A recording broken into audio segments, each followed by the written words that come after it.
যুদ্ধটা বা civil war যেটাই বলেন, এখানে তারা পাকিস্তানের আর্মির বা পাকিস্তানের শাসক গোষ্ঠীর পক্ষে ছিল এবং তাদের তিনটা রিজন ছিল মূলত, আমি যেটা বুঝি। একটা হলো যে তারা পাকিস্তানের অখণ্ডতা বজায় রাখতে চাচ্ছিল, যে পাকিস্তান ভেঙে যাক, এটা আমরা চাই না, এটা এক নাম্বার পয়েন্ট। দুটা ছিল তাদের অ্যাসেসমেন্ট ছিল যে বাংলাদেশ যদি আলাদা হয়ে যায় তাহলে এটা বেসিক্যালি ভারতের একটা ভেসেল স্টেট হয়ে যাবে, করজ রাজ্য হয়ে যাবে। এটা একটা তাদের অ্যাসেসমেন্ট ছিল।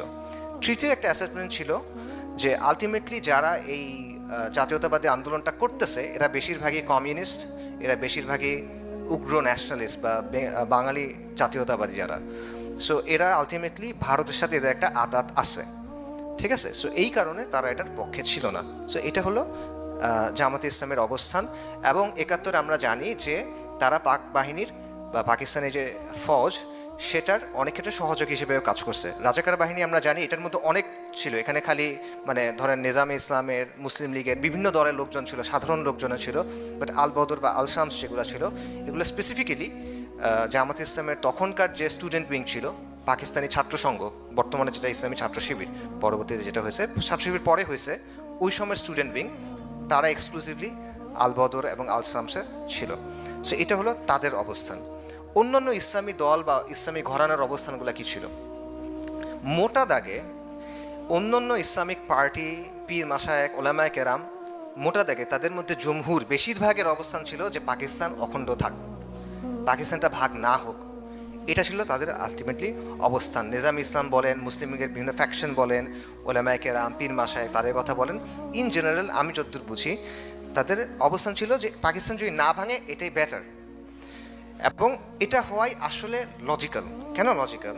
কারণ দেখেন, পাকিস্তান গঠন হয়েছিল অনেক কষ্টের পরে, অনেক কোরবানির পরে, অনেক আত্মত্যাগের পরে। এবং পাকিস্তান গঠন হয়েছিল খুব ভালো একটা উদ্দেশ্য নিয়ে, লা ইলাহা ইল্লাল্লাহর নামে পাকিস্তান গঠন হয়েছিল, ঠিক আছে। এটা একদম স্লোগানই ছিল পাকিস্তানের। এবং এটার জন্য অনেক আন্দোলন মুসলিমদের করতে হয়েছিল। তো এত কষ্ট করে যে দেশটা পাওয়া গেছে মাত্র ২৪ বছরের মধ্যে সেটা ভেঙে যাচ্ছে এবং আপনি পড়ে যাচ্ছেন ইন্ডিয়ার একদম পেটের ভিতরে। এই জিনিসটা লজিক্যালি অনেকের কাছে মনে হইতেই পারে যে এটা তো আসলে আমরা চাই না, এবং ইন্ডিয়ার আগ্রাসনের সামনে তো আমরা একদম এক্সপোজ হয়ে যাচ্ছি তখন। এই অবস্থানটা থাকে যে ইন্ডিয়ার করজরাজ্য আপনি হয়ে যাব। সো এই অবস্থানটাও ছিল, এবং এই কারণে ওলামায়ে কেরাম বা ইসলামী ঘরানার ইন জেনারেল আমি যদি বলি অবস্থানটা ছিল যে তারা আমভাবে পাকিস্তান টিকে থাকুক, এই অবস্থানটার পক্ষেই ছিলেন। আচ্ছা, এখানে দুটা ইন্টারেস্টিং পয়েন্টও আছে। সেটা হলো যে এখন বা আগেও আমরা হয়তো বা দেখছি যে অনেকেই যেটা করেন যে সেকুলার শাসক যারা আছেন, সেকুলার সিস্টেমে যারা শাসন করেন তাদের উপর শরী শাসকের হুকুম দেন, উলুল আমর বলেন। সেকুলার শাসক কিন্তু উলুল আমর, এরকম কথা বলা হয়। এবং আপনি যদি এটা হিসাব করেন, এই ধরনের চিন্তাভাবনা যারা করেন তাদের এক ধারার কথা অনুযায়ী মুক্তিবাহিনী খারেজি হওয়ার কথা, কারণ তারা উলুল আমরের বিরুদ্ধে যুদ্ধ করতেছে। এবং আরেক ঘরানার অবস্থান অনুযায়ী মুক্তিবাহিনী বাগি হওয়ার কথা, বাগাওয়াত করছে, বিদ্রোহী করছে। সো এটাও হওয়ার কথা। এবং এটা কিন্তু জাস্ট আমি কথার কথা বলতেছি না, পাকিস্তান আর্মি কিন্তু বা পাকিস্তান গভর্নমেন্ট কিন্তু তখন পাকিস্তানে হ্যাঁ ওইদিকে আর কি, ওই সাইডে পশ্চিম পাকিস্তানে তখন তারা কিন্তু বলছিল এটা জিহাদ, তারা বলছিল এটা জিহাদ ফি সাবিলিল্লাহ।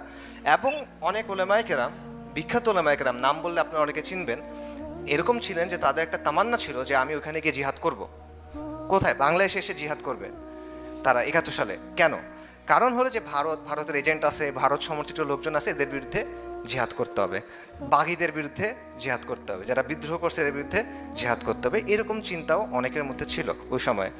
তো এই চিন্তাধারা অনুযায়ী মুক্তিযোদ্ধারা ইদার খারেজি অথবা তারা বাগি, এবং এদের নেতা হলো শেখ মুজিবুর রহমান, খারেজিদের নেতা অথবা বাগিদের নেতা।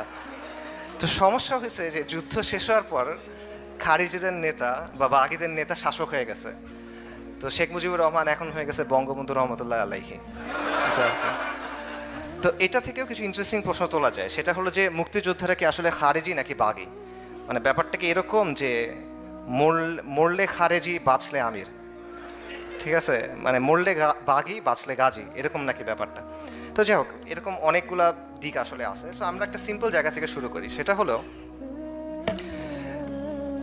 হলো যে অ্যাজ এ জেনারেল রুল, একটা মূলনীতি হিসেবে আমরা বলতে পারি ইন জেনারেল আমরা এটাই প্রেফার করব যে মুসলিমরা একসাথে থাকবে, বিভক্ত হবে না, এটাই প্রেফারেবল।